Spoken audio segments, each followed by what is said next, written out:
আমাদের জীবন যে কতটা অদ্ভুত এবং আনপ্রেডিক্টেবল তার একটা প্রমাণ বোধহয় লিটন কুমার দাস। টানা অফ ফর্মে থাকা লিটন কুমার দাস যে চ্যাম্পিয়ন্স ট্রফির দল থেকে বাদ পড়বেন এটা প্রায় নিশ্চিতই ছিল। তবে দল ঘোষণার আগের দিন বিপিএল এ সিলেটের বিপক্ষে লিটন দাস যে 73 রানের ইনিংসটা খেলেন, ওই ইনিংসটা ভক্ত সমর্থকদের কিছুটা হলেও আশাবাদী করে তোলে যে লিটন কুমার দাস হয়তোবা টিকে যাবেন। তবে তেমন কিছু আর হয়নি। 12 তারিখে চ্যাম্পিয়ন্স ট্রফির দল ঘোষণা হয় এবং লিটন কুমার দাস যথারীতি বাদ পড়েন।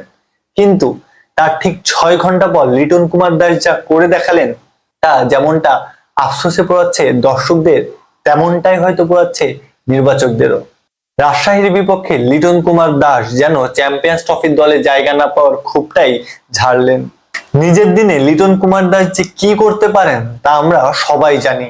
তাই বলে চরমভাবে অফ ফর্মে থাকা লিটন কুমার দাস যে এভাবে প্রত্যাবর্তন করবেন তা হয়তো অনেকে কল্পনাও করেননি। 44 বলে সেঞ্চুরি, অবশেষে ওই ইনিংসটা থেমেছে 55 বলে 125 রানে অপরাজিত থেকে। ইনিংসের সবচেয়ে বড় ব্যাপারটি ছিল লিটন দাস আসলে লিটন দাসের মতোই খেলেছেন।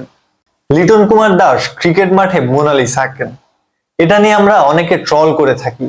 তবে আপনি মানেন আর না মানেন, লিটন দাস যখন ফর্মে থাকে তার এক একটা শট মোনালিসা থেকে হয়তো বেশি নিখুঁত। রাজশাহীর বিপক্ষে এমন অতিমানবীয় ইনিংসের পর লিটন কুমার দাস আরেকটা সুখবর পেয়েছেন। পিএসএল এর ড্রাফট থেকে করাচি কিংস তাকে দলে ভিড়িয়েছে। লিটন কুমার দাসকে নিয়ে এর আগের ভিডিওতে আমরা বলেছিলাম 12 ফেব্রুয়ারি পর্যন্ত চ্যাম্পিয়ন্স ট্রফির দলে পরিবর্তন আনা সম্ভব। বিপিএল এর বাকি ম্যাচগুলোতে লিটন কুমার দাস যদি অতিমানবীয় কিছু করে ফেলেন তাহলে তার জন্য সুযোগটা থাকবে 12 ফেব্রুয়ারি পর্যন্ত।